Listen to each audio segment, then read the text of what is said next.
She's been vice president for 3.5 years. She has never contributed anything. You see the aerial satellites of the bigness of this thing. The storm of insane takes on the internet did, however, very much live up to expectations. I don't know what it is about hurricanes and floods. Maybe it's the flood myth because we deserve it and it's going to cleanse away all the bad people. Would you have done something differently than President Biden? There is not a thing that comes to mind. Both Trump and Kamala are stepping up their media hits as the election is less than a month away now. Trump as a pirate idol judge, I gotta say, would be fantastic. By the way, I think he I would need be that good. one. Yeah, he'd be great.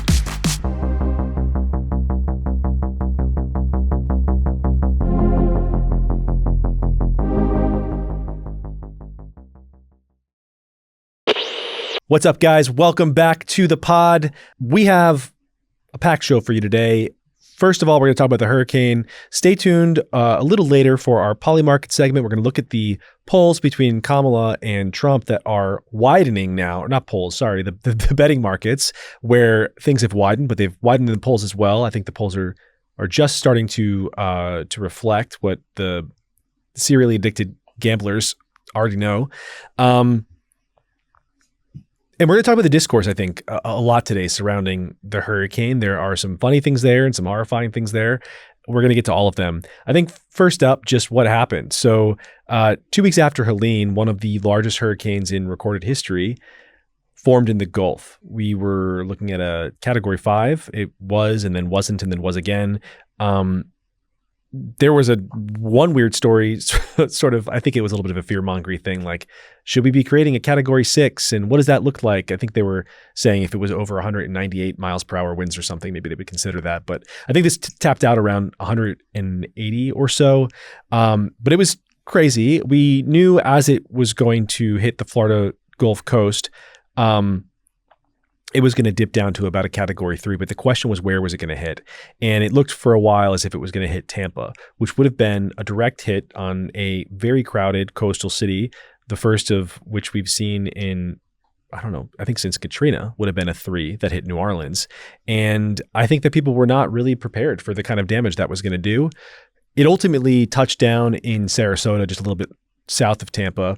And, we are still kind of assessing the damage at this point in recording. It's Thursday.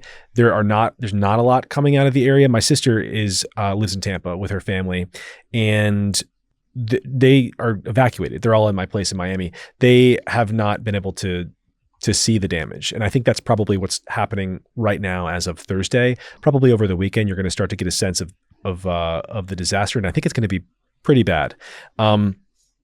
We were looking at, enormous winds. We were looking at one crazy thing. I think as it approached the coast after, days we were watching this thing, tornadoes just across the southern part of the state, like something out of the fucking apocalypse. Even in Miami, which was the one weird pocket that was safe. It was crazy to see people say, take safety and have a map showing you sort of what was safe and what wasn't. And the thing that was not safe was all of the Florida Peninsula. Just a massive storm. Still figuring out what's going on there. I do want to talk a bit about, I think as we wait to see more about, the damage, just the way that we've talked about it. And I think that one interesting thing that always sort of happens with these crazy hurricanes is they're in the middle of an election, right? So we got to talk about the various conspiracy theories that are floating around. We have to talk about global warming, I think. And we have to talk about just the straight political sort of the feuding, I would say, at this point between Kamala and Ron DeSantis on the topic of this hurricane that involves Biden. Riley, why don't you start us with that story? Just tee it up and tell us what's going on. Yeah. So in case you guys didn't get the memo, the first thing that you're supposed to do when a deadly storm is approaching is to immediately think about how you can fit that into your politics. It's not look for shelter. It's not, any of those things. It's politics first. So, and like you said, you had actual politicians taking this approach, with Kamala trying to make a big deal about Ron DeSantis not taking her call with Hurricane Milton approaching, something she called, quote, utterly irresponsible. DeSantis responded by saying, look, you've been like vice president for 3.5 years. You've never called me about a storm. And I've been in touch with both FEMA and the president, as well as marshaling all our state agencies and working to support our local communities. And so for Kamala Harris to try to say that my sole focus on the people of Florida is somehow selfish is delusional. She has no role in this. In fact, she's been vice president for 3.5 years. I've dealt with a number of storms under this administration. She has never contributed anything. Biden himself confirmed that and said DeSantis had been, quote, very gracious in coordinating with the White House on the hurricane. So yeah, Kamala clearly trying to like leverage that for politics. You had media outlets as well as just like everyday people on X trying to politicize this. Of course, the climate change takes coming in from the left. When Helene happened, I remember The Guardian had an article about it, like affecting the campaigns of like Trump and JD Vance, like calling them climate deniers, essentially implying they like got what they deserved. But on the other side of the coin, you had people implying that this storm was created by the government, possibly to interfere with the upcoming election, like you said, and stop Florida, obviously a red state, from voting. So yeah, while Milton itself, like thankfully didn't end up being as catastrophic as it could have been, still a ton of damage, obviously, but not like a category 5 direct hit on Tampa. The storm of like insane takes on the internet did, however, very much live up to expectations. I want to start with the Ron Kamala stuff. So that was I was really just surprised that she did it. I was surprised that she. So the story broke down with it seems like one of Ron's staffers told the press that they had received a call from Kamala that they didn't answer. Kamala then was asked about this, and she said quite a lot. And this is now in the middle. The storm is bearing down on the Gulf Coast. We don't know where it's going to hit. It seems like it's going to hit Tampa. It seems like it's going to be a 3 or a 4 when it does. We're talking about like massive carnage if that happens, and destruction unlike anything, again, we've seen since Katrina. And she calls him selfish and says, we should be putting politics aside at times like this and just doing what the people need and blah, blah, blah. Again, sort of, there's the obvious read, which is just that this isn't her job. And there is this enduring curiosity I have over like, is she in charge or not? Because she's having it both ways, right? We're supposed to say she was leading the country for 4 years, and don't you dare say that she wasn't a part of that. If you do, it's sexist. You're sort of taking away the authority that she has. But then also, like, she's running as a change candidate.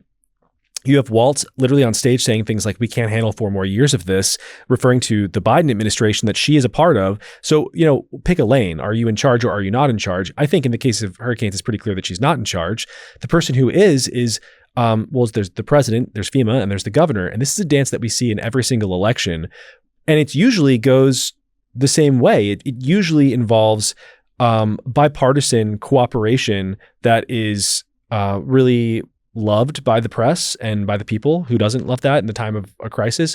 You saw that. I remember the one that comes to mind is Chris Christie, also during an election, coordinating with Barack Obama at the time, and in a sort of big public way that many Republicans were upset about because they felt like it cost the election.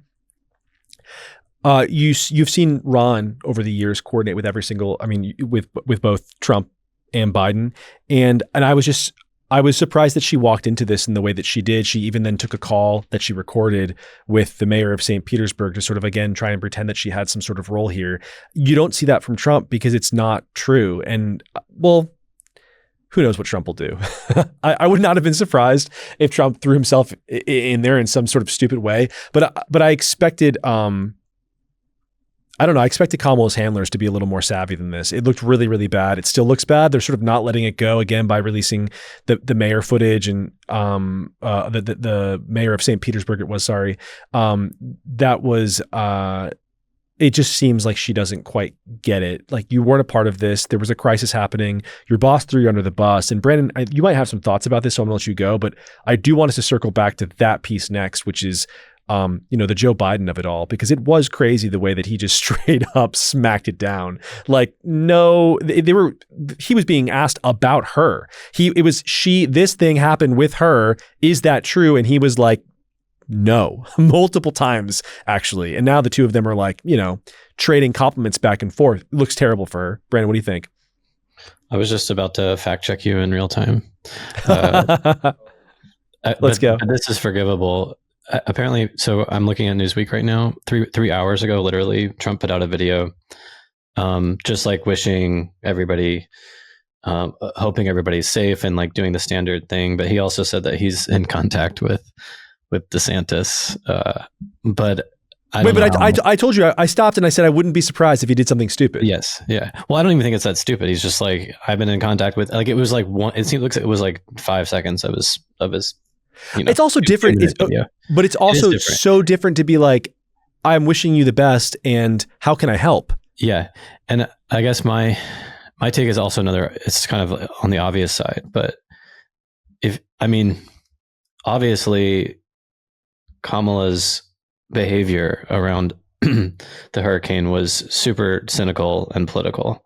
But I think if you just put yourself in DeSantis's shoes, you probably are. You don't have any time to talk to somebody who just wants to do a sort of communications move, and put that in their sort of like back pocket and promote it later as like I talked to DeSantis, and like it's just not useful. You're probably actually triaging every minute of your time as this hurricane approaches, and I think probably DeSantis was probably just like, I actually don't have time to talk to somebody who doesn't have any valuable information to give me right now.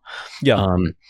And so I think that pretty much those two things explain the interaction. And I'm sure that, DeSantis would have time for Biden because Biden probably does have something valuable to say or contribute to the recovery efforts. Well, he did, and they always do. We always see this the relationship between a president and a governor during a disaster, and it's very important. It has to do with, I think, funding is part of it, just like resources in general is part of it, and I think part of it also is just I think people are really scared. A lot of people not from Florida or familiar with Florida or familiar with storms, I think don't fully understand how dangerous this is. We're talking about like as if you took a rag and you're just wiping out entire parts of the state, like all of the houses. We're talking, anywhere from 10 to 15 foot storm surges. Many people probably did. We have, I think, a dozen plus at this point are confirmed, but the hurricane hit yesterday during the middle of the night. So it's going to take a minute before we know how many people have died. Many people have died already. And the real thing is, I think, in terms of what you were saying, Brandon, like he's busy. They were evacuating millions of people at that point out of Tampa Bay, which also, I think most Americans don't realize how big it's a real city, right? It's like there are millions of people in the Tampa Bay region. You have the entire state evacuating. There's nowhere to go that's safe on the peninsula other than like the southern tip, a little dot in Miami, and then you got to go way up north, close to the border is like the next safest spot. So it's like a mass state exodus, and she wants to have a photo op. It again. Obviously frustrating, but I am surprised that she thought she was going to be able to like eke a victory out here. Just one point on the Biden thing. So I guess, and I just saw this before we started the pod, but I guess Biden has since said that when he was like praising DeSantis and stuff for the hurricane effort, he said he didn't know that DeSantis had rejected Kamala's call earlier. So sort of like trying to save face there and maintain this like turning into a partisan narrative. But did he take back what he said?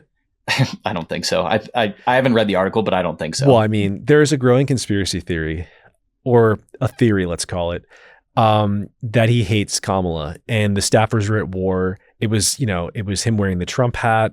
It was him praising Ron DeSantis after the call. It was him. I've noticed they're very keyed into counter programming.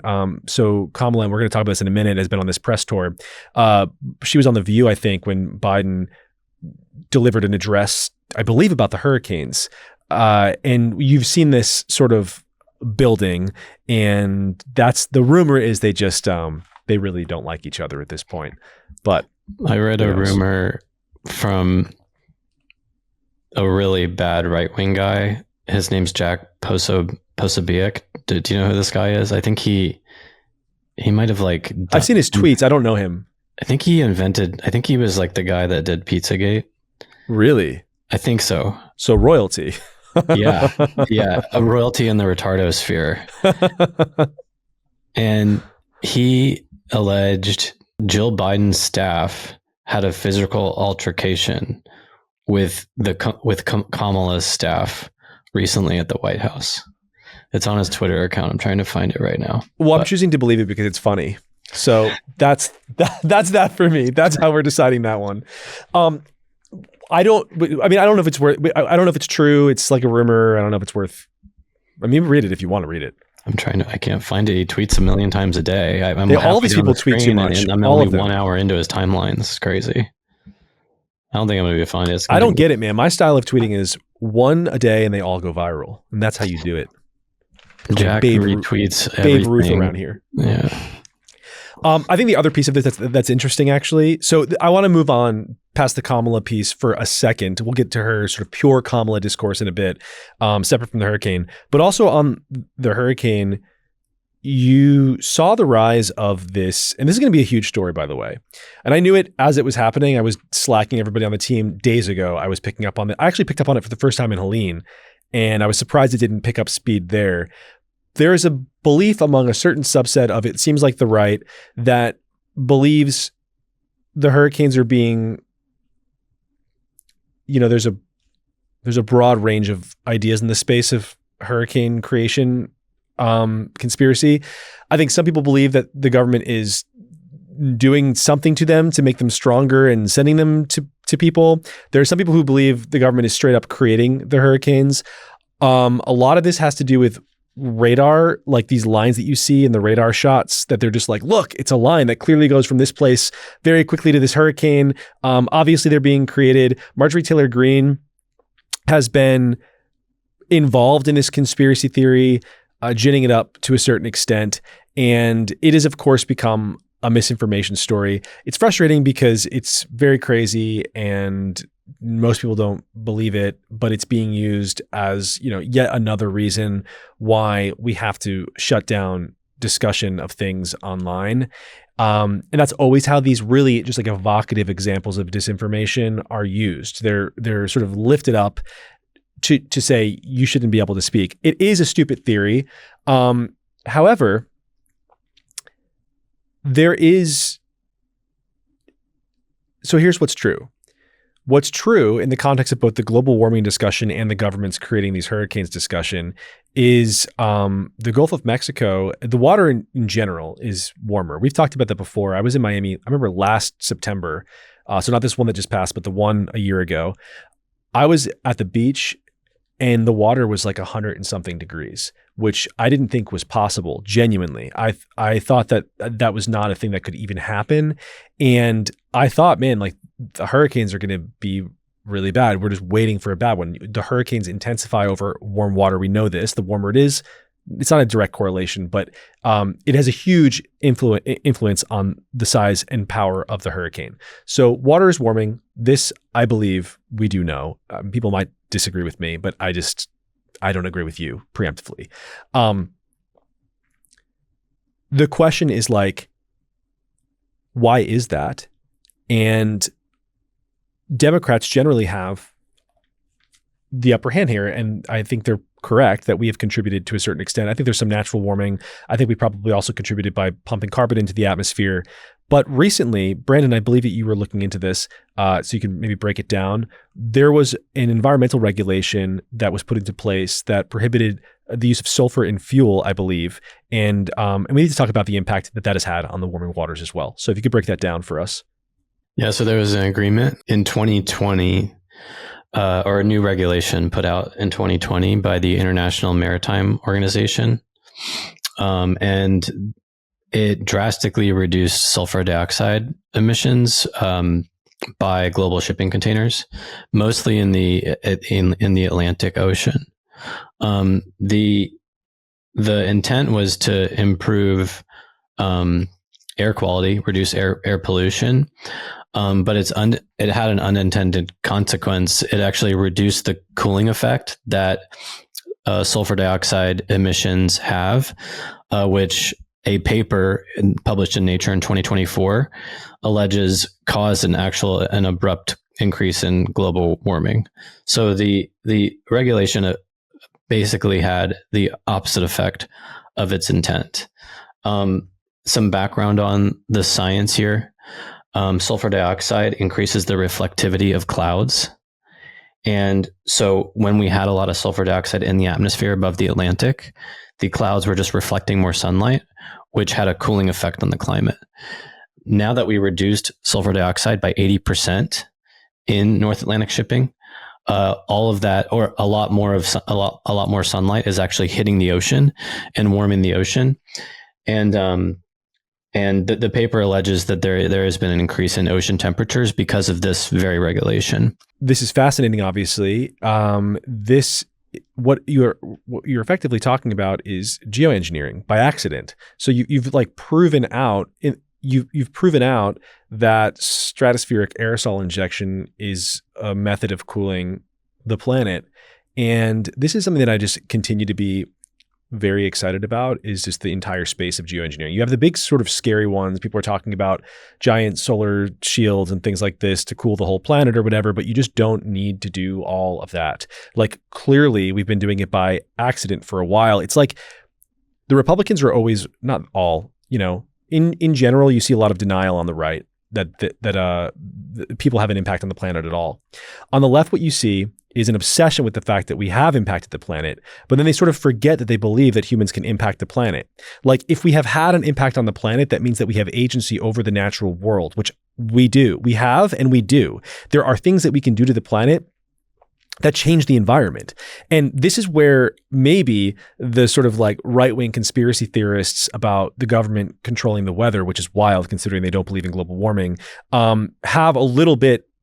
They're like, there's like if their story was a metaphor, they would be roughly correct. The government, it was actually Palmer, had a funny post about this.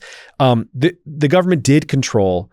The government is responsible for this hurricane in a way. If government regulation has led to the end of sulfur in the atmosphere, which has led to warmer waters, then that regulation is in part responsible for these giant hurricanes. And that's a conversation that no one seems prepared to have, because again, it's like the right is very incentivized right now to deny that any of this is even happening, while the left is really, obsessed with more regulation for the environment and focusing on the fact that we've created the problem, but really not open to any solutions other than we have to use less energy, which is that's not a solution. That's just a recipe for mass starvation, I would say, throughout mostly the third world.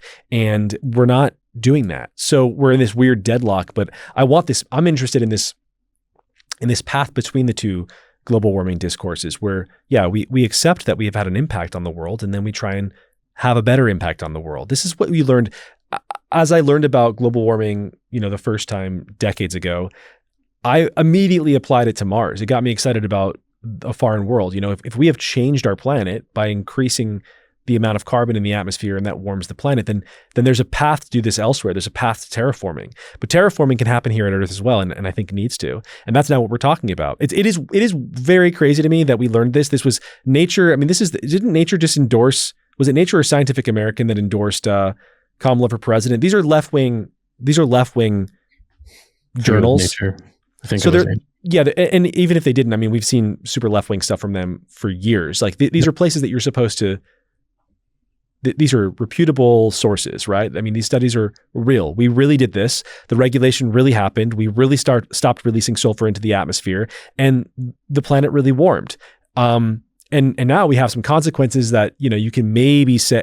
I don't want to say that it's a 1-1. We know for sure that this happened and now these hurricanes are happening, but I think there's a link there worth exploring. And certainly there's an impact that we can have, that we can make to cool the planet. There are all sorts of people working on this on the private side, trying to sort of get geoengineering companies off the ground, doing things like stratospheric aerosol injection, temporary measures to put more sulfur in the atmosphere and cool the planet. We need to start looking at this stuff. If you're serious about, this is my line on it. If you say that you're serious about global warming as a problem, you're afraid of what we have done to the planet, you are afraid of the warming air, the warming waters, you're afraid of the rising sea levels, you're afraid of the hurricanes, you accept all of those things, and you're not interested in geoengineering at this point, that says to me that you're lying. That says to me that you don't actually believe in global warming. You just want to reduce energy consumption, and that's your primary goal.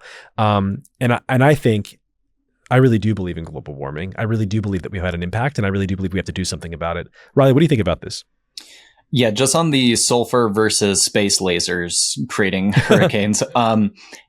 It so reminds me of like COVID, when you had some on the very far out there saying China cooked up a bioweapon and unleashed it on America. And then you had like a few steps below that, which was like, well, no, but we did have this lab over here and they were doing research on, like, a more scientific backed argument for it. And it's like both of those got lumped into the same argument. And if you even like dipped your toes into one, you automatically got lumped in with the other. I think that's a very similar thing that we see going on here. Yeah, it happens. You know, I think I probably participated in it myself, unfortunately, to a certain extent, because there really are a lot of people who believe that the government is controlling these hurricanes right now. There are enough that I think it's not fair to use this in the way that obviously the left is using it throughout the media. But I mean, there are people who believe this. I don't know why Biden's talking about it. I don't know that this is the other thing. It's like people are saying it's dangerous misinformation. I'm not actually sure how it's dangerous. I'm not actually sure. It's like no one is saying the hurricane's not coming. Everyone was saying, get the fuck out of Dodge. Like, you don't want to be here when this thing hits. There was just a question of whether or not, Nancy Pelosi created it herself in her basement. And like, no one got hurt in the making of that disaster conspiracy. It is a little bit frustrating just to see people say such stupid things. And like you said, I think maybe the real reason that it's frustrating is because, like, once you poison the well in that way, it makes discussion about these things in any sort of contrarian way impossible, because you're lumped in with the true crazies of the retardosphere. And now I don't know. It's just discourse hell. It always is. I wish there was a better way to. I mean, this is the enduring problem of our age, right? It's how do we come to any kind of collective agreement on anything? And it just seems like we never will. And the longer that we persist in this state, the more I think crazy people become on the left and the right. I mean, remember, keep in mind, yes, we're talking about, lasers creating hurricanes or whatever, but there are also people who believe that Donald Trump staged his assassination attempt twice. And that's crazy. That's the Blue Anon shit that we've talked about. Everyone's a little bit, not everyone. There are a lot of crazy people online. They seem to be proliferating at this point. I feel like whenever there are like extreme, like hurricane weather events, especially to do with water, it deranges people. Like, and it totally, I don't know what it is about hurricanes and like floods.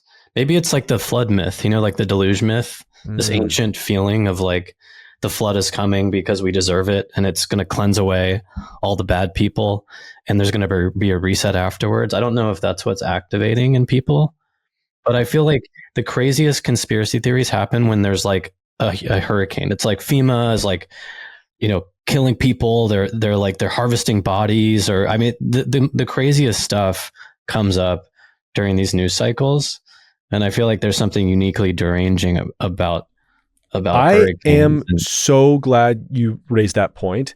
It is what I have been feeling online for a couple of weeks now. It's like this darkness that has descended upon the land. I have no idea what it is. I will say that when you're in a storm, I was in Miami, and we got the outer curls of like a tropical storm. It barely passed over us. It was unlike any other storm. There was something when you're in it. I mean, the sky goes black, and it just feels different than there are thunderstorms all summer in Miami. Not like this. This, for moments, it felt like you were encountering some kind of cosmic malevolence. It is a scary story, a scary storm. And that was, like I said, the wisps of a tropical storm. It was not even a hurricane. When you see images of this thing coming into land, you should look up, Matt, if you can find them, these pictures of the tornadoes that were striking all around the state, the hurricane approaching. You see the aerial satellites of the bigness of this thing, and it does feel like it. I agree. These giant storms that are so completely, the feeling of them is like you feel small in the face of something so big and terrifying and looming and coming to you slowly. It's like you have days days where you can think about this thing coming after you, drives people insane. And we saw it throughout Helene first, and continue to see it in the context of the FEMA stuff and the way people discuss this, and now you see it again. I don't, even on other topics, like while the storm was coming, I found people to be nastier online, and even for an election, it felt uniquely toxic the last week or so. I will be curious to see if there's a sort of hostile to FEMA narrative around Milton, like there was around Helene. I haven't seen that yet. And I wonder if that's just because DeSantis has been visibly in charge and people feel like he's in control. And so we don't have this partisan, because I think the FEMA stuff, maybe FEMA is not didn't do as good as they could have. And there was some corruption that caused that, right? In Helene, I don't know. That seems like what's being alleged generally by the retardosphere on the right. I haven't seen that in the Milton media cycle, and I'm curious how it's going to play out and how FEMA gets treated. I want to be careful with how we use the word retardosphere too, though. Really, I'm going to push back a little bit. The FEMA stuff feels very different to me than like the government's creating hurricanes. And the FEMA stuff, I agree with you on it. I don't think they've done anything wrong, or at least I haven't seen any proof for that. But the allegations feel more grounded in reality, and also, I don't know, I'm willing to listen to more here. I'm willing to listen more about it. I mean, if you know about the government creating hurricanes, please fucking email me. I would love to know everything that you've got. But I think on the FEMA, it's interesting what you say about FEMA. You know, is it in this feeling of the last time we heard a lot about, we always hear a lot about FEMA, but during Katrina, we heard a lot about FEMA too, in the opposite direction. It was like, you know, they don't care about New Orleans because it's a black city. And now you're hearing really an echo of that, more than an echo. It's the mirror image of that reversed, right? They don't care about the Appalachia region of North Carolina or whatever, because it's all poor white people. And now you have DeSantis, who, like you said, seems like he's in control. And if you just have that other figurehead that can take heat off of FEMA, maybe that's what does it. I think the other thing, though, again, is just we don't know what happened still. You know, we're recording right now. It's Thursday, 2 p.m. Eastern. I was looking as best I could. People aren't there yet. I think by the time that this airs, Friday, 4 p.m., we'll probably have a better sense of what the disaster is. It takes them a minute to even get in there to start helping people. So it's anybody's guess how the FEMA narrative will evolve. It'll be interesting to check it out next week, though, I think. One other observation I had is that FEMA seems to be perennially out of money. Every disaster that happens, there's a news story that comes along with it where like the FEMA director is like, we don't have enough money. It seems like every single time. I think this happened in COVID. You can actually Google this. I did it the other day. And it just every time FEMA is called to respond to a disaster, it seems like the spokesperson like admits they don't have enough money. They're like, first of all, pay us. Yeah, like, wait a minute, we need more. Yeah, they use it, and it's kind of weird. You know, it's like you bring a lot of sort of negative energy around FEMA by saying we don't have enough money, but they also are using. I'm presuming they actually use disasters to get more money. Oh yeah. And I know that sounds pretty crass, but it's maybe their only opportunity, quite frankly, right? Because when you're not in the middle of a disaster, it's kind of out of sight, out of mind, and it's probably easy for Congress not to increase their budget or fund them, you know, as much as they did last year. Yeah, I mean, this one was there was the funding controversy. Did they take money out of FEMA or whatever and give it? And that was much more complicated than the way that it first broke, but not so complicated because money is still going to people for like free housing and food and whatever else the fuck. And these are people who just got here, and does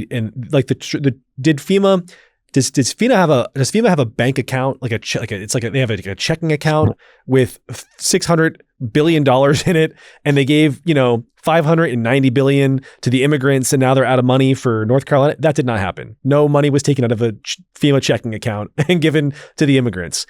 What I think is true, and this is another instance of where the crazy right is, they're like metaphorically correct about something, but not factually correct at all. Is we're giving a lot to people who just got here to live for free in New York City, for example, and there are people who we still can't find in North Carolina. And you have families that are getting, $750 or something. I don't know what the approach should be. I feel bad for FEMA to a certain extent because people are looking for you to fix something that's unfixable. It's an act of God. Just bore down on a community that hasn't seen flooding like that ever in the case of North Carolina, or in the case of Sarasota, we'll find out, I think, a little more later today and tomorrow. But the nation's priorities is really what we're talking about there. Are you prioritizing Americans right now when they are really in need? And I think that probably the government could be doing more. And I think the thing that they could really be doing more of, and this is on both sides, is having an honest conversation about global warming, having an honest conversation about, what is going on? Are things, so the waters are warming? Okay. Yes. Why is that? Is it the sulfur thing? Is it something else? What can we do right now to stop that? Because it's not going to stop that. If the waters are warm, reducing the amount that we consume right now is not going to stop anything. If we could go to zero emissions right now, and we would still have all that carbon in the atmosphere, and we would still have these warm waters, and we would still have these megastorms that we're looking at. And it's like, what is the plan to get that carbon out of the atmosphere, or to alter the atmosphere in some way so as to cool the planet down? That's what needs to be done now. And I just wish these people who are, literally there to represent us could fucking represent us. We should celebrate the fact that we are so dominant on planet Earth that an alien from light years away could recognize that we exist because by sampling through a spectrometer, the different gases, the gas composition in our atmosphere. That's like fucking cool. We're here and everybody knows it. Because we work, we're in founders mode. Let's go. Earth the whole species. I was thinking about, in the shower this morning, as I was getting ready to come to the studio, I was thinking about the aerosol injection thing. So if we don't, and God knows China's not going to stop burning shit. So the carbon's going to keep going into the atmosphere. But if we start altering the planet with something like stratospheric aerosol injection with the sulfur, that has to be replenished. It is very temporary. So you now start this process where you're seeding, to a certain extent, the sky to cool the planet, and you're doing it all over the world, and you have to do it consistently, but we're still dumping carbon in the atmosphere, and maybe we're increasing the sulfur to sort of cool it down or whatever. If humans ever stop doing that at that point, let's say we don't change our behavior other than we add these new precautions that are temporary, 20 years from now, 30 years from now, 100 or 200 years from now, if we forget how to do it, the world will end. We're talking like there'll be so much carbon in the atmosphere, we become like Venus. It's like the global warming is so insane that life on Earth dies, and that is sort of like, it's like we're holding the rest of life that all known life hostage or something. That is the power of us. Yeah, it's ours, man. Let's go. We gotta take care of it though. But that doesn't mean, Ferngully shit. That means solar punk future where we alter the world and make it better. Go us. Let's talk about Kamala's press tour. So both Trump and Kamala are sort of going on, stepping up their media hits as the election is like less than a month away now.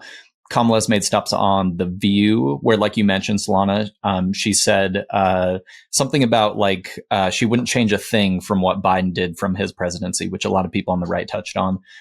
She's also been on Stephen Colbert, Howard Stern's show, 60 Minutes, as well as an alternative media appearance with Call Her Daddy, where Kamala and host Alex Cooper primarily talked about reproductive rights and other women's issues. But Trump has also been on the podcast beat for quite a while now. He's been on Full Send, as well as the Theo Von podcast, All In, obviously. Most recently did Flagrant with Andrew Schultz. Still hasn't done Rogan yet, though. I wonder if they're working behind the scenes to sort of make that happen closer to Election Day or something. But it's clear that both candidates know that podcasts is just like a new part of campaigning now.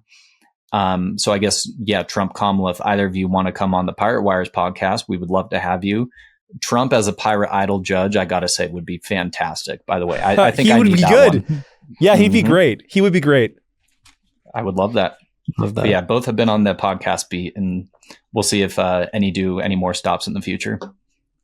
There was also the 60 Minutes interview. So part of her press tour was the 60 Minutes interview, which I thought was the best of maybe any interview that we've seen so far of either candidate. I thought it was hard and challenging, and the dude was unrelenting. You know, he would ask questions again on everything from, I mean, the main thing that when it comes to the different candidate, for me, and my big question with Kamala is, what do you believe in? And this has to do with the fact that she has espoused very radical, crazy left-wing policies just a few years ago that she hasn't actually repudiated herself or explained why she changed her mind. Things like de facto open borders, things like, you know, free sex change operations for prisoners and for illegal immigrants. I would say her gun policy previously, obviously her tax policy, but I don't really care. It's like the border shit is the craziest. And that's where I'm like, what do you actually believe, and what is actually your plan? And most importantly of all, I don't mind when a politician changes their mind. I just want to hear why. I want to hear how you got there. You know, what don't you agree with? And he was good at that. But they're getting attacked now, the CBS, for the 60 Minutes interview, because they released longer uncut footage where they really dramatically edited some of her answers and did make her sound, I think, better. Just objectively, she did sound better when they edited her. And maybe even, I think there was one that they moved around. I feel like overall, the substance didn't change of the interview. And I think you do have to, people don't realize this who are not editing themselves. I mean, you do have to edit the video in some way. A raw transcript of anyone talking, if you did a raw transcript of me right now, I would sound terrible in a transcript. You would hear all of my ums and ands and my meandering little stories that you tell to get to a point. Conversational dialogue is very different than what we consider in our mind to be crisp, clear dialogue. And it doesn't bother you when you're listening, but it really would bother you if it was in, you know, what was supposed to be a tight interview, or if it was written out. It doesn't bother me. But that's kind of, I don't know, that was sort of like the cherry on top of her Sunday. Is like, even this is the whole tour is bullshit, and this one at 60 Minutes was totally manipulated in her favor. I don't think that was quite fair. I think it's smart they're going to podcast. Riley, you had a great take about that this week in the Daily, which you guys should subscribe to if you haven't already. We're constantly referencing this thing. This is where we live in the Pirate Wires Daily. Go to piratewires.com and subscribe to the Daily. It's free, and we send you 3 takes a day, and that's where we, you know, discuss the news really. You were saying, like, this is what it is to be a modern president, and I agree, or a modern candidate. You have to talk to the people in this way. I think it's interesting how they kind of go to their own ideological echo chambers and don't really dip a toe out. And I think it's interesting what she said on the View, where she very clearly didn't know. She doesn't know. This is maybe what we should really talk about here. Like, she does not know if she is a change candidate or if she is the Biden administration. She has not figured that out. I don't know how you run a campaign if you haven't figured that out. You've got really, really, really, really got to pick a lane. I guess I just wonder how much this is changing public opinion as it relates to the outcome of the election. Well, yeah, I've seen, you know, speaking of that. Yeah, we're going to the Polymarket. Yeah, we're going to Polymarket, but finish your thought, and I wanted to talk about that. I keep seeing the difference between. So we're going to talk about that Polymarket. There's a screenshot going around of Trump's chances and Kamala's chances sort of sharply diverging, and they actually, like, if you zoom out on that chart. So this is I think it's a week. The date range on this chart is maybe a week. If you zoom out to a month, the change looks like nominal, like nothing. You can barely see it. And so I think that the odds changed in Trump's favor, represented in that screenshot, are actually, they seem to be insignificant. But a lot of people are, like, getting hyped up about it. I've seen on Twitter. And I've been following Nate. I trust, like Nate is like I don't actually, when I like am wondering about the election, I just look at Nate Silver's Twitter account. I know a lot of people have problems with him, but I don't see what the big deal is with him. I think he seems to be a pretty smart guy. And he just put out a tweet today that I think Trump gained, the race has moved by 0.3 points toward Trump over the past week. He says, should Trump feel a little better about the race? Sure. Has there been a major change? No. So I guess to bring this back to Kamala, either her press tour has done nothing or slightly hurt her, and I wonder if there's anything that can happen. I wonder what can happen until election day that may move the needle significantly, such that it won't just be a toss up until the very end. I think it's hurt her, and I was surprised by that, actually. I was surprised. She was right to not say anything, it seems. But I'm going to unpack a little bit more of this, and I'm going to respond to a little bit more of what you just said in a second. I want to get to our Polymarket segment, and I think it just works well with this conversation. So thank you to Polymarket. This is one of our partners here at Pirate Wires that makes all of this possible. Love you guys. Love that Polymarket. I don't know. I'm trying to be funny about this. Polymarket cash. That fat Polymarket check, that like Polymarket Scrooge McDuck pool that we swim in. It's not that. It's not like that, I promise. But they do pay us. So thanks, guys. They have become, I will say on Polymarket, and they're not paying me to say this, they have become a major part of this election, which is fascinating to watch. The betting markets are being taken seriously in a way they have never been taken seriously before. Because you can bet on the candidates in Vegas and always could. And we saw a lot of that. And it would be like this interesting data point that would come up eventually, but it matters. And they tend to do well. And here we are now. I would say part of it's the real time. You get updates every second on where people are putting their money, who they believe is going to win. And this is coming from a mix of things, I imagine. You're whale betting for Donald Trump. You're looking at probably your own internal polls. You're not just looking at sentiment in the news. Like you're basing this off of something so you can win money. Trump's reunion rally with Elon Musk in Butler, Pennsylvania. That was the iconic Elon jumping happily, joyfully behind him. Artistic photo. Wild picture. Don't know how it happened. Glad it did. Matt, pull it up for a second. Thank you. Moment of Zen. Back to it. That led to a surge in his odds for winning the presidential election, jumping to a 54% to 45% lead over Kamala Harris. Critics on the left quickly attributed this shift to Elon's promotion of the polling site to his right-wing audience, noting Peter Thiel's investment in the platform. This is a fun conspiracy theory we can talk about in a minute. My sense is just sort of like, if you don't, and the theory here is, okay, Founders Fund, first of all, I don't know if people know how Founders Fund works. Like the crypto, Joey Krug led this investment into Polymarket. I'm not even sure how aware of it Peter was. He was certainly at the meetings and stuff, but he's not out there like championing it. That was Joey brought that in and he was really excited about it and continues to be. Peter's down, but it's not like Peter Thiel's money. It was a Founders Fund investment, but because Peter is a general partner of Founders Fund, and Peter is a notorious Republican He's a right-wing villain. He is the right-wing George Soros to some of these people.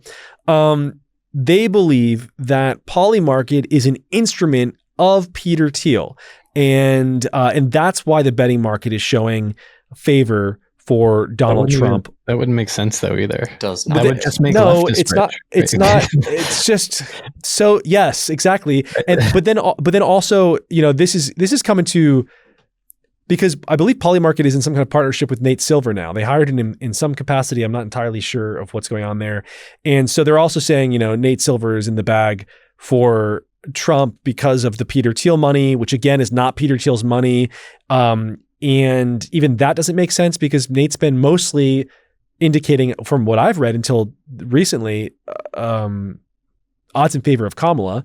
In any case, my read of this is just like, if you think that, then just bet against it. If you think it's not fair, if you think it's wrong, then you should bet against it. Put your money down and come out a hero. If you think it's wrong, then you have an unambiguous opportunity to get rich, and that's all there is. Also, Facts. It's like a measure of that's all there is to say. There's a measure of conviction that betting markets show that polls literally and categorically cannot. Right? Nobody that is being polled has their money on the line, and in betting markets, you literally have your money on the line. Yeah, I mean, I'm a little like you can go back to what we saw with the Waltz debate bet in Polymarket, and that gives me this question mark where I wonder, for all of the money they have on the line, are they still just not aware of how this works? I see. So I was looking just according to Perplexity. I just asked it, how well did betting markets perform in the past 10 presidential elections? And it tells me that, again, this is Perplexity, so I don't know. According to Newsweek, betting odds have successfully predicted the winners in 77% of elections over the past 35 years. In 11 elections since 1980, betting markets correctly predicted the winner 10 out of 11 times. But there's one big caveat. In 2016, betting markets heavily favored Clinton over Trump.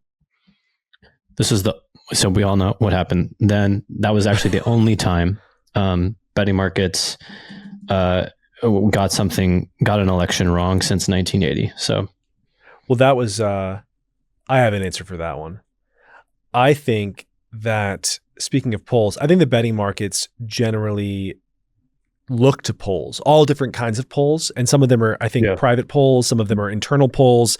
Some of them are public polls. But I think polling is where a lot of the huge money in the betting markets gets their information that shapes their opinion on this specific question of the election. And in 2016, people were not honest about who they were voting for. I think there was so much hatred of Trump, and it was different, honestly, before he won. It was like also, it was just unthinkable. He was considered so beyond the pale that, you would have to be a broken, stupid person. Like there was just, you were highly incentivized to lie about who you were supporting, even in polls. You don't know who was on your phone. I think people were genuinely scared to say the truth. And I think that's what impacted the betting markets. I think we were just totally wrong, but I think they've been roughly correct since. I think the polls and especially I think in 2020, people were pretty honest. And I think people are being very honest right now about who they're voting for. I'm very confused about the Polymarket conspiracy. Like, what do people think? Like, because Polymarket shows like Trump with a slight lead, like if someone was going to vote for Kamala, they're like, oh, now I'm Team Trump. Like, wow. The conspiracy makes no sense to me. It's also, we know that internally, this is what Nate Silver was saying today. He was saying, there are people in both camps that he is in communication with, and he's like, it seems Republicans and Democrats both think polling data that indicates Kamala is losing works in their favor. I think I don't know why on the right they think this. Generally, the psychology of thinking you're losing and having to get to the polls, that makes sense to me. Certainly people are hoping on the Kamala side that, this, for them, this, I just saw a CNN clip where this woman was accusing him of Hitler-esque policies. She believes this is like an actual Hitlerian figure. This is one of their main hosts, not like a random ass guest. And if you believe that and you think that he's winning, you really want to get to the polls, and you have some ammo there. And so I agree. I don't understand. They think what's happening here. I just don't think they understand what betting markets are. That's pretty much, if you actually think that Peter Thiel's dark money is for some reason incentivized to sway a betting market one way or another, you just simply categorically do not understand what a betting market is for, or what it does, or what its value is. Yeah. I guess what you could do is take all that money and bet just for your guy, but then you would lose it. Yeah. So who would do that? You don't want to be the whale that totally distorts the market, because it's easy money. If you know that it's wrong, you just bet in the other direction. Yes. Absolute silliness through and through. Very silly. But it is interesting that she has, I mean, to go back to your original question, Brandon, and I think Riley, you guys were both mentioning this. After all of this press, where are we? It seems like this parting. Kamala is definitely, at this moment, losing from between both polling data and the betting markets seem to indicate this. There is the interesting question of why or how. What is it about this press? I think a lot was going on this week. A lot of people didn't see the interviews. Well, Call Your Daddy, I mean, that blew up. I mean, people definitely tuned in. The 60 Minutes thing, people are still talking about, but there's the hurricane. I think it's, I mean, I don't want to be, it sort of seems like the more people hear, the less they like her, or less they know what she thinks. And maybe maybe my opinion here is roughly shared, which is like, what do you believe in? What is it? Are you the change? Do you believe in change? Which is what she's run as? Is a change candidate? If so, then why, when Sonny asked you what you would change, you said nothing. Who are you? Noticeably in absence is the joy that she came out the gate with. The weird meme. Yeah. The white guys for Kamala. I'm not seeing this crazy buzzing enthusiasm anymore. And so we're in like this hangover, right? Or they are, the Kamala supporters. And I don't know what it means for the outcome, but I think what we do know is you can't restart that, I don't think, And so that effect is no longer in play, and I don't think it's coming back. No, you need things to move the race now. Like, you needed these interviews to do something. There needed to be a bounce or something. And or you need some new event to pop up. What's the October surprise? What is the October? What can they do they can't do anything to Trump, can they? I mean, what are you going to say about Trump? What October that you haven't already? Could there possibly be? They're trying to do this Putin thing. Like he's on the phone all the time with Putin. Have you heard about this? I have seen a little bit of this, and he gave some COVID tests also. I'm like, that's cool. Is that a problem? Not to me. I agree, because the pandemic. It's like, I thought that we were all coming together in those early hours of the pandemic. That was my recollection of that event. It was scary. I wasn't thinking like fuck. Even then, I think I was not even thinking fuck China at that point. I really wasn't. It took me a minute to be like, wait a minute. Yeah, it was where did this come from? It was like in the movies where like aliens invade and you feel like there are no borders or different languages. We're all one global. I also think citizens. I mean, maybe I'm naive about this. I think Trump has many flaws. I do not actually think foreign policy was one of them. I think I never had a problem when he talked to Kim Jong-un. I thought it was awesome. I thought that it was great that he went over there and talked to him. I thought it was great that he was talking to Putin. I remember not having new wars when Trump was in office, and I don't think he's bad at this, actually.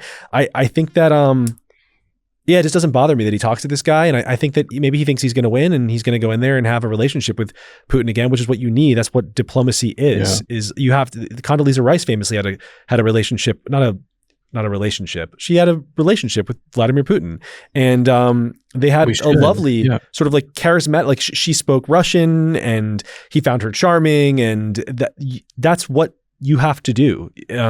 That's how this works. But also, the average American doesn't give a shit about Russia, so they don't care about Ukraine.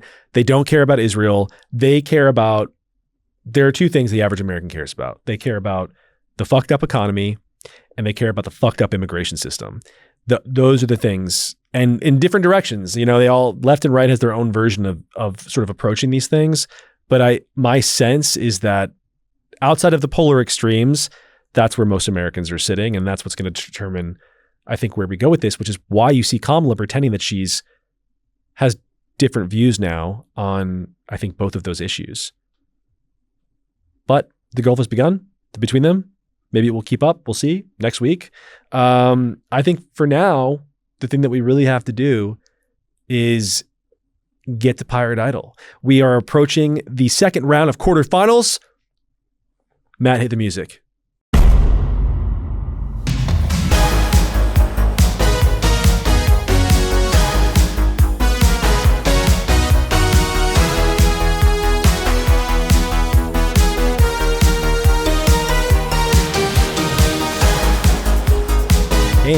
we are back to the greatest show on YouTube, the internet, on television. I think all of the above. It's Pirate Idol. The quarterfinals are upon us. We have 3 contestants back.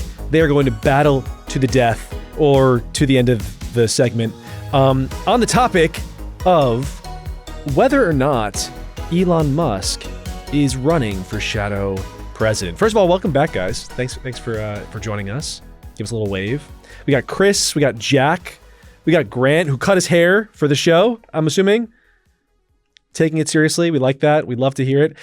Riley, do us a favor and tee us up. Sure thing, contestant. So this week, liberal ex-commentator and losing Minnesota House candidate Will Stancil speculated that Elon's embrace of Trump is a way for the foreign-born billionaire to essentially run the White House while Trump rots in front of Fox News. This prompted some like Noah Smith to say that they had heard the same thing, and others like America's favorite billionaire Mike Solana to comment, literally nobody is saying this. I laugh. I say to my own. I mean, it's a good tweet. The tweets are good. I gotta say. Here's what Will said exactly. So apparently, the word in the tech world is this: Elon's embrace of Trump is because Elon thinks he can essentially run the White House while Trump rots in front of Fox News. It's a way to circumvent the natural-born citizen requirement and let Musk serve as de facto president. A lot to work with here. I have so many things to say about this, about Noah. But why don't we start? Chris, welcome back to the show. What do you make of it? I guess the question is, is Elon running for, I mean, you can take it in any direction you want. But I have some questions. Like, is Elon running for shadow president? Is Trump able to be controlled in this way? Is someone already controlling Trump? Or if it's a take about Will Stancil, I'm all ears. Yeah, you could go a lot of different ways in this. So the first one is I've worked in tech my whole career, and we don't have some kind of secret cabal coffee room where we talk about things away from the public, or we do, but it's just Twitter. It's literally just everybody is tweeting at each other all the time, and it's in public. And it's actually insane that you can go see like what Mark Andreessen is up to, or Bezos is up to, or wherever Zuckerberg is on Threads or whatever, what he's up to, and see what the richest, smartest, most powerful people in the world are doing all the time. And so if you want to know if this is the case, you can just go look at what Trump and Elon are actually saying. In fact, the only person really that we can't see what they're thinking about and doing is Peter Thiel. And that's really Mike's fault because he's the CMO at Founders Fund. And so we'd like to see that change. But the next thing I'd say is this definitely just sounds like an opening for lawfare.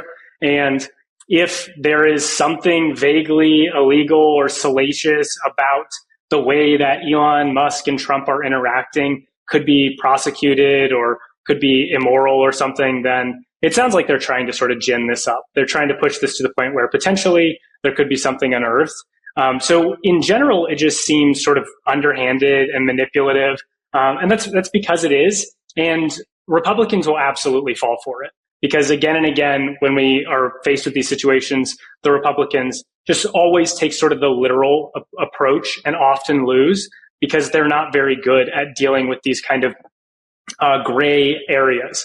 And so you see that as a repeated theme where Republicans lose because the left is much more comfortable with stretching the truth. The left is sort of in a place where they've been eaten by toxic compassion. So we're having a lot of these like late stage Republic vibes. And one of them we're seeing in the Democratic Party is where they valued being nice over getting results for long enough. Then you see a lot of these people like Will and Noah taking over where they're very comfortable stretching the truth or lying. And there are solutions to most of the problems we're facing, but the left isn't willing to talk about them because they want to stretch the truth and they want to lie about silly stuff all the time instead of getting results. And so they did this study with little kids where they poured salt in lemonade and they asked little boys like, hey, how does this taste? And the little boy said like, this tastes awful. This is terrible lemonade. But the little girls were like, oh, you worked really hard on this lemonade. It tastes great. And they lied about it. And so you see this all across the left right now where this like toxic compassion has taken root. And now they just lie about a lot more stuff. And these are sort of the end results of that slippery slope. If I'm hearing you correctly, you're saying that Will Stancil and Noah Smith are essentially little girls. Mm-hmm. Is that who would fail the lemonade test? They're victims of toxic. Well, that I agree with. I will say, first of all, I think it's interesting to link this to the lawfare stuff. I think probably what I really agree with you on is that it's just a lie. You're right. Most of us are on Twitter, but the people who are also on Twitter are Will and Noah. And the framing. So when I tweeted something about Will and it went viral, and he was like, "Oh, Noah, is this true?" And Noah jumped in to sort of fact check on the tech voices. Noah Smith is just a random writer who doesn't know any of these people that he's talking about. Will Stancil knows none of them. I mean, Will knows truly none. I think Noah actually at least lives in San Francisco, so he might be friendly with some tech workers, but he's not one of them. Certainly, no one has ever thought for a second, no one who's not stupid has thought that Elon Musk is going to run the government. No one can control, separate from the tech of it all, nobody can control Donald Trump. Like, that's the one thing I think that we know about him, is that he's uncontrollable and sort of unpredictable. And it's just very delusional to think that there's some sort of puppet master behind all of that. But Noah and Will are not delusional. They do know that no one has said this. They are just lying. And I when you were saying, the left is more open to lying than the right, I disagree with that. To a certain extent. I think most people would think that's not true at all. That the right is much more open to misinformation.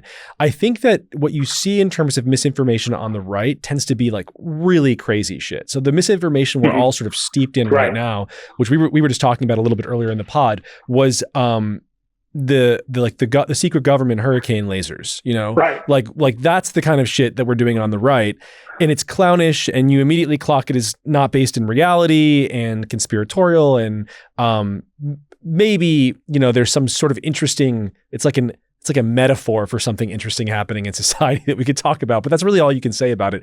The left's lies are like this.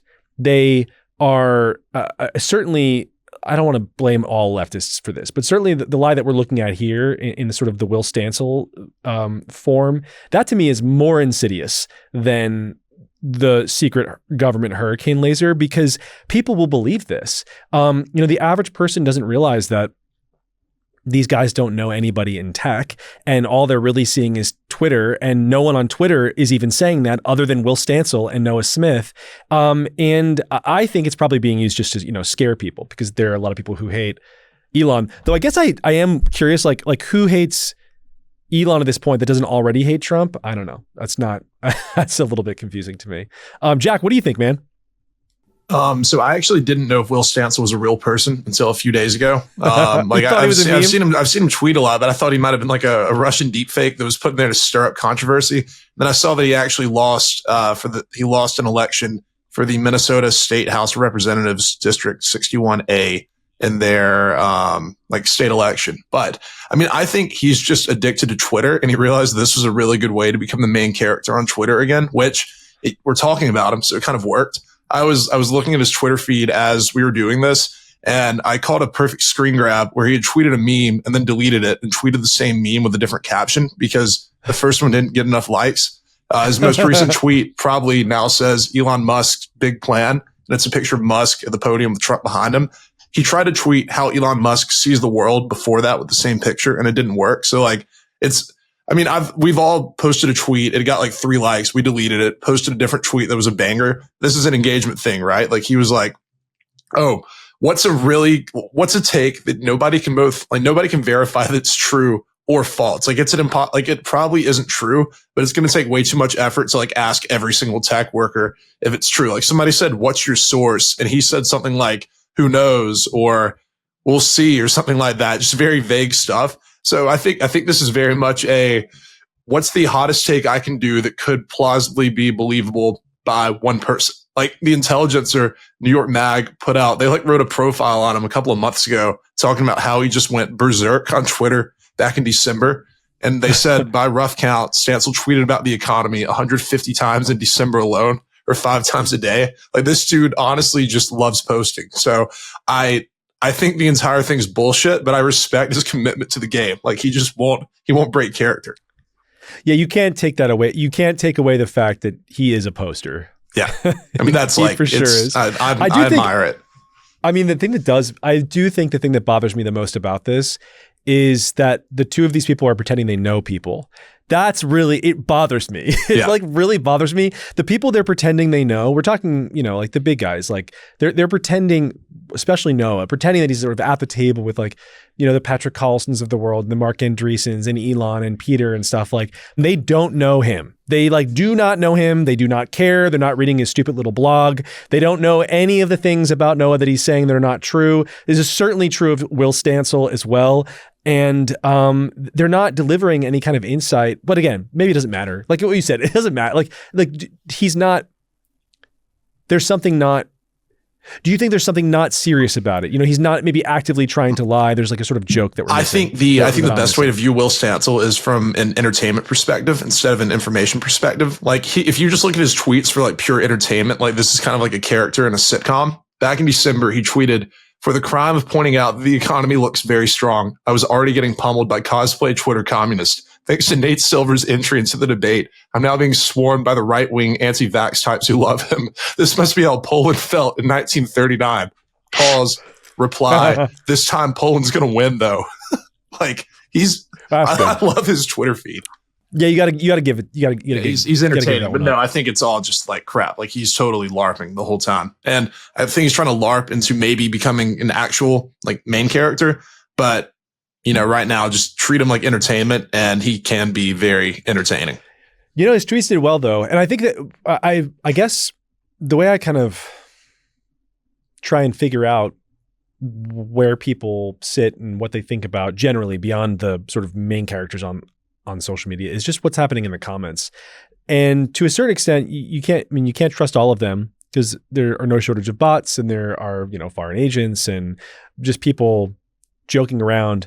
But in aggregate, when you're looking at, hundreds or thousands of comments, I think you do get a sense of at least what now the subset of the world, which is called, Twitter users, are thinking. And there were a lot of people who agreed, I would say. There are people out there who are like, oh my God, this is so true. For them, I think it's more maybe of like a billionaires controlling Donald Trump thing, which is another, there's a sort of in the same, I guess, the same species as like Noah Smith and Will Stancil as Matt Yglesias. And he does this a lot where he's like, oh, it's billionaires protecting billionaire interests or whatever. And that's a more classic, I guess, leftist attack path. And I do think that's a little bit of what's happening with the Elon thing. Like people just see, okay, rich, powerful person. Well, they're trying to take the George Soros archetype of manipulating behind the scenes puppet master. And here's the younger rich guy who seems to like a politician, Musk. Therefore, of course, new Soros just dropped. Yes, I think the Soros one is a little bit, he does it to himself. His son is now posing with these people as if they're, prize beasts that he's hunted in the forest. Oh, it's crazy. He's like, here's Amy, what's her face? The one from Minnesota. The one who's famously like throwing her shoes at people and stuff. She's got this reputation for being violent. What is her name? No idea. Klobuchar. Klobuchar. That was the one I saw. Yeah, I remember back when she ran for president, there were all these staff leaks that were like, I think one of them, I'm pretty sure, fact check me, but I'm pretty sure she threw a shoe at someone.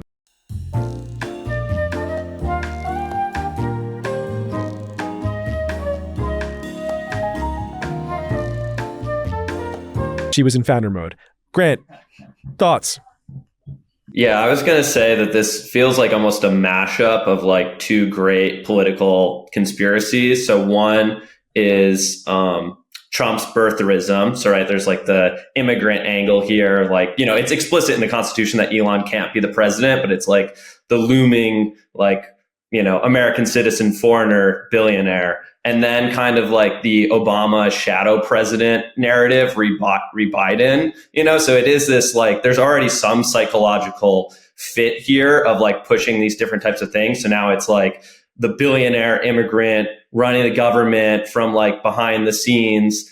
And then I'd say like the other piece is, this is like kind of smart in the sense that, the other element here is that like Trump, it's tough to hit him again. Like when you've hit him for the 1,000th time, it just doesn't do anything. So I feel like the strategy has really been to focus on people who are not Trump, but are associated enough with him. Like that's the way to drag him down. Like the successes have been around Project 2025 and being like the Heritage Foundation, or JD Vance or, whatever. So I think pulling Musk in as this figure is just very much a political move. And I'd say that, we're talking about Matt Iglesias and some of these other people, like, Matt will start beef with people on his own side. Like, I think they still listen to him a lot. Like, I think he really does, at least on certain policy matters, have the ear of the White House. But Noah doesn't do that. Noah is very much like on the team. You like scroll his feed. He's sharing like Kamala wins, like political stuff with RT. Like, he's very much like a true political, like, good boy. So I think for him, he sees it as this move and just jumps in and backs it. So I think it kind of makes a lot of sense. And it also makes sense that Elon has, decided to back Trump regardless of their... Why is that, do you think? Just because, the government's just been very hostile to him. So, like every time he turns around, he's getting sued. He obviously wants his company to succeed. He has his vision. So I think just going for it and being like, well, you've been pretty clear that I'm your enemy. So I guess, I don't really have any other options. So it just seems pretty rational for like everyone involved is kind of my like read. Yeah. I just saw, I forget now what show it was. Maybe it was MSNBC. I can't remember now, but it's one of these shows that Kara Swisher was on, and she was on it, and it was a panel of people talking about Elon, and one of the Democrats on panel was lamenting the fact that the Democrats had lost Elon Musk, and he was introspecting and saying, like, what have we done? What could we have done differently to not do this? I think that we should have maybe given him more of his accolades, and he stands for things that we all say that we care about, right? He's like the space guy. We're the party of JFK. Like, this should be a natural fit, and it was for years. We saw that, right? Like, he was waiting in line to go hang out with Barack Obama. Like, he supported him, and I think Joe Biden as well. And there was shock at the table. Like, I think that we've given him his accolades, and how has he not gotten his accolades? Kara actually defended the person who was saying, she raised a couple of things that we've done, but the big one I think is the lawsuits. There are lawsuits all over the country, and it's very eerily similar to what's I think happening with Trump at this point. And then you see stuff with the FCC, the reward for Starlink taken away, would have affected the regions in North Carolina that are now we're going in and being saved by Starlink. It's clear there's clearly like a government. I don't want to say it's just not overt. It's never overt. It's never like the state has officially said Elon is an enemy or something. It's just death by 1,000 cuts in 1,000 different ways. And yeah, he felt it and reacted to it. But I also think, I think that he spent a lot of time on Twitter. And I think like all of us, we just saw what people were saying in the year 2020 and 2021. And we were like, that's really crazy and bad, and we need to change things. He actually talked about a big thing that the number one thing that turned him away from the left was when his child came out, started to go trans or whatever, and some of the things that were happening there were like they weren't communicating honestly with him and his ex-wife. Like they were withholding. I think they were like withholding information, and then like I think that his kid transitioned, and he was like very against that happening at a very young age, this is an irreversible process. It really damages children. We've seen actually professional medical societies all over the world come out against these procedures for minors. And yet they're continuing to be performed. And it's actually really sad because I remember, I didn't know, I made a lot of dumb decisions when I was a kid. And I'm really thankful that in a lot of ways society was there to stop me from going too off the rails. And so these irreversible surgeries are not something that teenagers or young kids should be having performed on them. And I think that's enough for all the parents out there, like that's enough. And especially if the school is hiding things from you, or like if professionals are hiding things from you about your children, that's a pretty crazy situation. Right. You can't even get a tattoo when you're a kid. So I understand the argument for sure. And I also agree that was the thing. I think that it's sort of an uncomfortable topic because it's inherently so volatile and so politicized and so divisive is the word I'm looking for, that I think neither like Elon supporters nor Elon detractors want to touch it. it's much easier to go after him as a arrogant billionaire who wants people to say nice things about him. And I think Kara said he wanted to be invited to this summit at the White House, which he was angry about. It was the electric vehicle summit where he was completely ignored as the guy who basically like pioneered the trend of electric vehicles in the country by building the first successful, auto company in many, many decades. But I don't think it was that. I think it's like what happened to his kid and how the schools handled it, and then how people in media and government were talking about it. And it's like, do you want to have that conversation with America as a mainstream Democrat, or do you want to talk about like a sort of arrogant billionaire?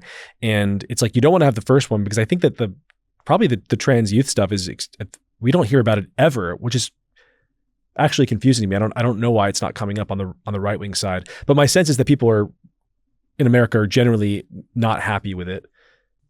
I think for Elon, I was just going to say, I think there's very material things too. Like, right, he needs a lot of power to, do AI. There's all these regulatory things he needs to deal with SpaceX, with even just expanding Tesla. There's obviously been a bunch of subsidies that he's received, or his companies have received for electric vehicles through the Inflation Reduction Act and things like that. So some of it's a hedge too, right? Like, some of his businesses are aligned with kind of the Biden-Harris agenda.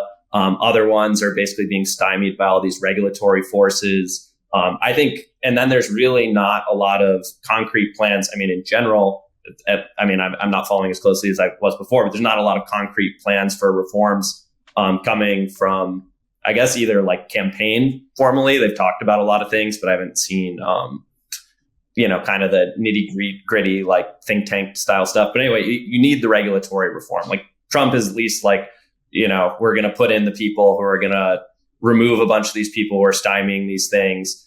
There are, policies proposed by Congress that will move those things forward. But, I think there's also, like, not to get too much into psychology, but just like material things he's trying to do. And he is very aligned in his vision of actually succeeding, becoming a multi-planetary species, or whichever these objectives you want to put out there. How much of it do you think is the sort of, I would say anger to even ranging on hatred people on the left seem to have for him? How much of that do you think is about the fact that he's an African-American? I don't think so. It's an uncomfortable question, but I think it's most. I think it's worth addressing. Nothing, huh?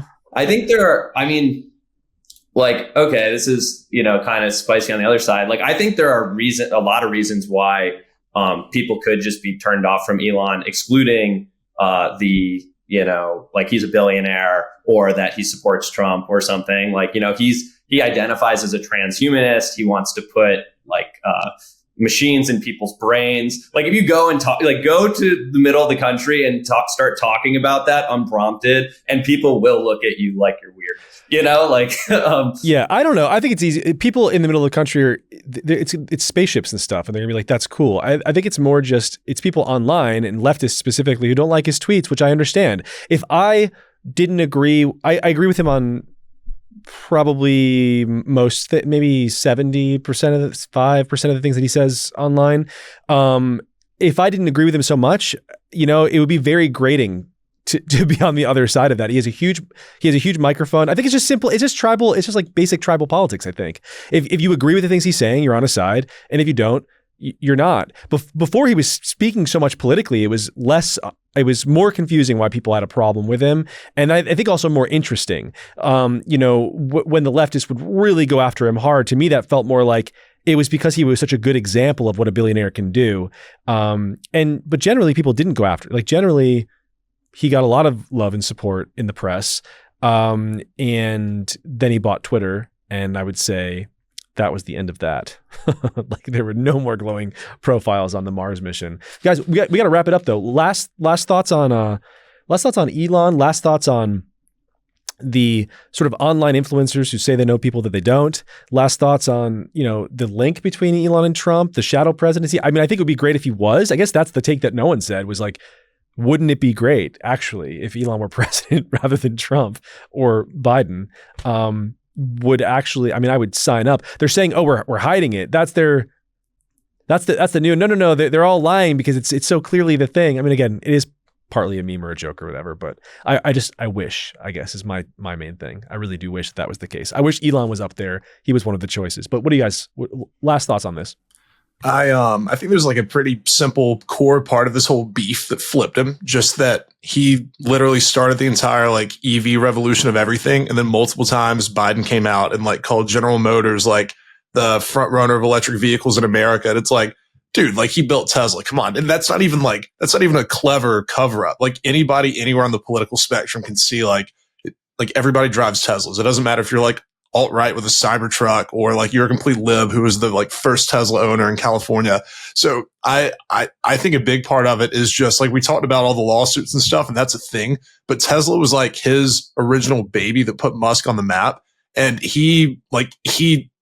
people, oh, did he found Tesla? Whatever. It doesn't matter. He's the one who built it to a like $1 trillion company at one point, and just getting completely ignored on the national stage by the president multiple times about that. Yeah, I actually like everybody's a little bit petty when they feel disrespected. And I think that like a big part of it is literally fuck this guy. Like, and now his vice president's running, fuck her too. Like they like wouldn't give me the respect I deserve for what I did. I just want to say that many people are saying whatever I said, many people are saying on Twitter. So if I ever do this, I do know them, and don't doubt it. Chris, last thoughts. Yeah, Elon's talking about maybe cutting 90% of the government if Trump and Elon get elected. And if that happens, then the handcuffs are off and we will have the greatest 5 or 10 years of the U.S. economy that we have ever seen if we fire all these bureaucrats. So let's do it. Let's go shadow government all the way. It's time to vote for Elon, folks. You heard it here first. I was lying the whole time. He is running for shadow president. And I think you know what you have to do. You have to rate, you have to subscribe, you have to review. You have to pick one of these fine gentlemen in the comments. Please take it to the comments and tell us who you want to hear more from. We actually do read these. We are tallying the votes. I'm still waiting for the Polymarket. I don't know what's happening with the betting market. We're supposed to have a betting market for Pirate Idol. I'll have to check in with them on that. It's still not up. I think they're busy with the election that is happening. Subscribe to the Daily, which I think I said earlier in the podcast, but you really should just go to piratewires.com and subscribe. We do 3 takes a day. It's for free. It is how to keep in touch with us. It's the best way to keep in touch with us. It's been real. Have a great weekend. And that's that. Touch grass. Later. Bye. Thank you.